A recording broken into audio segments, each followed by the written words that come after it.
Brother మీరు చెప్పండి, ఇప్పుడు Bharatiya Janata party BJP party అనేది ఒక మతతత్వ పార్టీ, అంటే ఒక మతాన్ని మాత్రమే ప్రేరేపించే పార్టీ, నిజమా కాదా?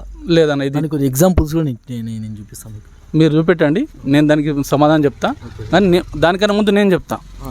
భారతీయ జనతా పార్టీ అనేది భారతదేశంలోనే అత్యంత ఏకైక పార్టీ సెక్యులర్ పార్టీ. మిగతా పార్టీలన్నీ ఓట్ బ్యాంక్ రాజకీయాలు చేస్తాయి, ఓట్ల గురించి ఎంతకైనా దిగజారుతాయి. మీరు ఏ పార్టీ, ఇప్పుడు మీరు కాంగ్రెస్ పార్టీ తీసుకోండి, ఈవెన్ టీఆర్ఎస్ పార్టీ తీసుకోండి, ఎంఐఎం పార్టీ వాళ్ళ పేర్లోనే ఉంది మతత్వ పార్టీ. ఏముంటుంది ఎంఐఎం? ఎప్పటి నుంచి మతత్వ పార్టీ, మతతత్వ పార్టీ. ఇప్పుడు మా పార్టీ మతతత్వం కాదని చెప్పడానికి మేము చాలా ఉదాహరణలు చెప్తాం. ఇప్పుడు మేము ఎప్పుడు ఓట్ల రాజకీయం చేయం.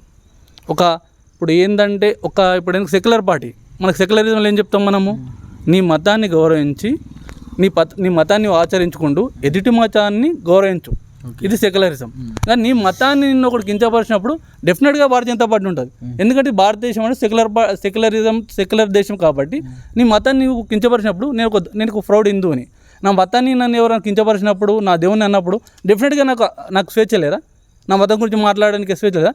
అంటే ఎవరైతే హిందూ మతం ఎప్పుడైనా అక్రమానికి గురైనప్పుడు ఒక్క విషయం, మన జరిగినటువంటి రామ మందిరానికి సంబంధించిన అక్షింతలు పంపిణీ విషయంలో ఓన్లీ హిందువులు మాత్రమే పంపిణీ చేయడం జరిగింది ప్రతి గ్రామ పంచాయతీ. లేదండి, మా దగ్గర అయితే మేము ప్రతి ఇంటికి వెళ్ళాము. మేము ముస్లిం ఇంటికి వెళ్ళాము, ఈవెన్ క్రిస్టియన్ ఇంటికి వెళ్ళాము.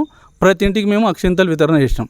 ఎవరైతే వద్దన్నారో వాళ్ళకి వెళ్ళారు, కానీ ఎవరైతే తీసుకుంటామో మేము వాళ్ళ ఇంటికి తీసుకెళ్ళాము. అదేవిధంగా మేము రామ జన్మభూమికి అదేమంటారు మనం నిధి సేకరణ చేసినాం. ఆ నిధి మేము ప్రతి ఇంటికి వెళ్ళాం.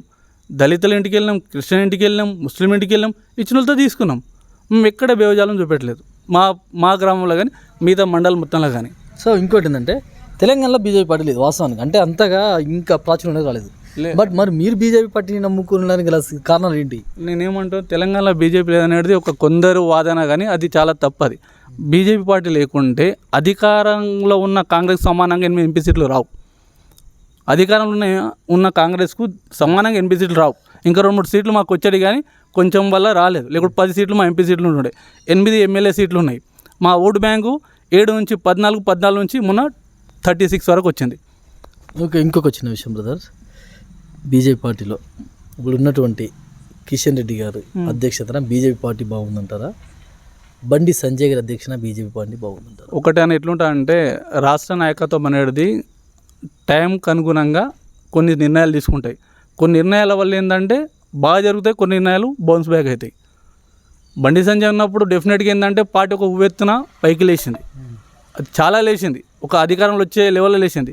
కొన్ని కారణాల వల్ల పార్టీలో అంతర్గత కొన్ని నిర్ణయాల వల్ల తీసుకోవడం వల్ల కొంచెం మళ్ళీ బౌన్స్ బ్యాక్ అయింది. అది కొంచెం ఎందుకంటే స్టేట్ పాలిటిక్స్ కానీ నేషనల్ కావాలంటే కొన్ని నిర్ణయాలు తీసుకుంటారు. అదేంటంటే వాళ్ళు దేశీయతంతో రాష్ట్రీయతంలో వాళ్ళు డెఫినెట్గా దానిలో ఎందుకంటే ఫ్యూచర్ ఆలోచన చేస్తారు.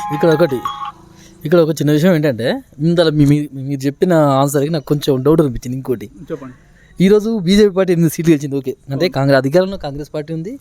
కాంగ్రెస్ పార్టీకి వ్యతిరేకంగా ఆపోజిట్గా ఈరోజు 8 సీట్లు గెలిచింది. ఓకే, ఈరోజు బీజేపీ పార్టీకి ఉన్నటువంటి ఓటింగ్ అంతా బీఆర్ఎస్కి ఉన్న ఓటింగ్ అంతా బీజేపీకి ట్రాన్స్ఫర్ అయిందంటే అట్లేముండని. ఓట్లు అనేవి ఎవరికొరకు ఏమంటారు, ఒక సొత్తు కాదు. ఓటు అనేది కాలానుగుణంగా మారుతుంటుంది.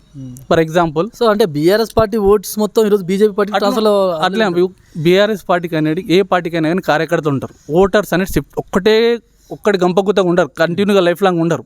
వాళ్ళకు ఒకసారి అవకాశం ఇస్తారు, ఇంకోసారి అవకాశం ఇస్తారు, నా చెప్పతే ఇంకో పార్టీకి ఇస్తారు. ఫర్ ఎగ్జాంపుల్, అంతకుముందు కాంగ్రెస్కి వెళ్ళారు 10 ఏళ్ళు, అంతకుముందు 10 ఏళ్ళు ఇచ్చారు, అంతకుముందు టీడీపీకి ఇచ్చారు. వీళ్ళంతా ఒక పార్టీలకు అయితే గంపగుత్తగా ఏమి ఉండరుగా. తర్వాత ఏమైంది, అదే మాట డైవర్స్ అయినప్పుడు ఇప్పుడు మీరు అదే లెక్కన తీసుకుంటే రేవంత్ రెడ్డి మామూలు పార్లమెంట్ ఏరియా, ఆడ కొడంగల్ అయినా సొంత నియోజకవర్గం, ఆయన అక్కడ ఎంత మెజార్టీ వచ్చింది? దాదాపు అప్పుడేమో దగ్గర